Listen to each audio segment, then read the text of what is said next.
The early 16th century, the Mediterranean Sea was rapidly becoming a Spanish lake.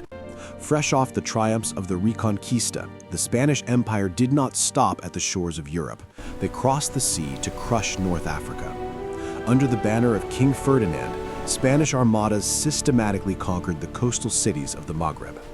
To ensure absolute dominance, they built massive offshore fortresses, most notably the Peñón of Algiers, a heavily armed island garrison situated just 300 meters from the city of Algiers.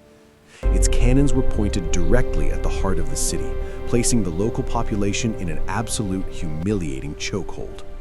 But as the eminent historian Fernand Braudel outlines in his masterwork, The Mediterranean and the Mediterranean World in the Age of Philip II, the Spanish Empire drastically underestimated the ferocious resilience of the Muslim privateers.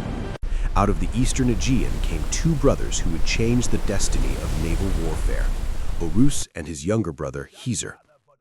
In 1516, the desperate leaders of Algiers invited Oruç to expel the Spanish. Oruç did more than just help. He orchestrated a brilliant coup, took control of the city, and successfully repelled a massive Spanish counter-invasion. The brothers were brilliant sailors, but they were fighting a superpower. The Spanish Empire, furious at this defiance, unleashed its wrath. In 1518, the Spanish trapped Oruç at the inland city of Tlemcen. Despite a heroic, desperate last stand, Oruç was killed in combat. The Spanish paraded his head on a pike, celebrating the death of their greatest enemy. They believed the resistance was broken. They believed the Mediterranean was finally theirs. They were catastrophically wrong. They had only cleared the stage for a man who would become the greatest admiral in Islamic history. With Oruç dead, his younger brother Hızır took command. He inherited his brother's flaming red hair, and with it, the terrifying nickname that would haunt Europe for a generation, Barbarossa, Redbeard. Barbarossa was not just a warrior, he was a geopolitical genius. According to naval historian Roger Crowley in Empires of the Sea, Barbarossa looked at the geopolitical chessboard and realized a harsh mathematical truth. A solitary pirate king could not defeat the global Spanish Empire. To fight an empire, he needed an empire of his own. In a masterstroke of diplomatic strategy in 1519, Barbarossa Pasha voluntarily offered the independent city of Algiers to the Ottoman Sultan Selim I. In return, the Sultan declared Algiers an Ottoman province, granted Barbarossa the title of Beylerbey, Governor-General, and most crucially, sent him 2,000 elite, musket-wielding Janissary troops and a terrifying arsenal of heavy Ottoman siege cannons. With Ottoman backing, Barbarossa Pasha revolutionized naval warfare in the Mediterranean. The Spanish relied on massive, deep-hulled, wind-powered galleons. They were floating fortresses, but they were sluggish and entirely dependent on the weather.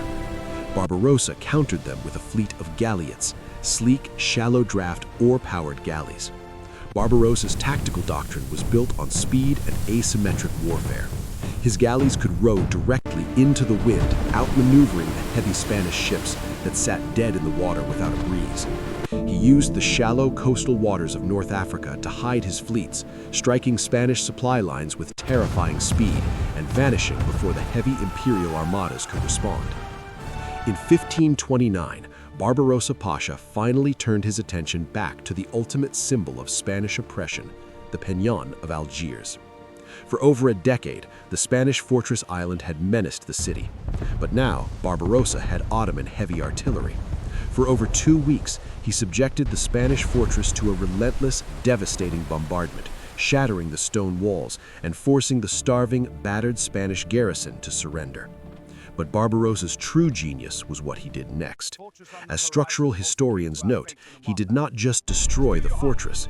He ordered his thousands of Christian captives to physically dismantle the ruins of the Peñón and throw the massive stones into the sea. He used the rubble to construct a massive artificial breakwater connecting the island to the mainland. This engineering marvel created a massive, perfectly sheltered harbor. Algiers was transformed from a vulnerable coastal town into an impregnable, world-class naval base. From this fortified sanctuary, Barbarossa Pasha launched devastating raids across the Mediterranean, bringing the Spanish and Holy Roman Empires to their knees and rescuing thousands of persecuted Muslims fleeing the Spanish Inquisition in Andalusia. The death of his brother in 1518 was meant to be the end of the resistance. Instead, it birthed the legend of Barbarossa Pasha, the strategic mastermind who secured North Africa, dominated the Mediterranean, and forced the greatest empires of Europe to fear the name of the Redbeard.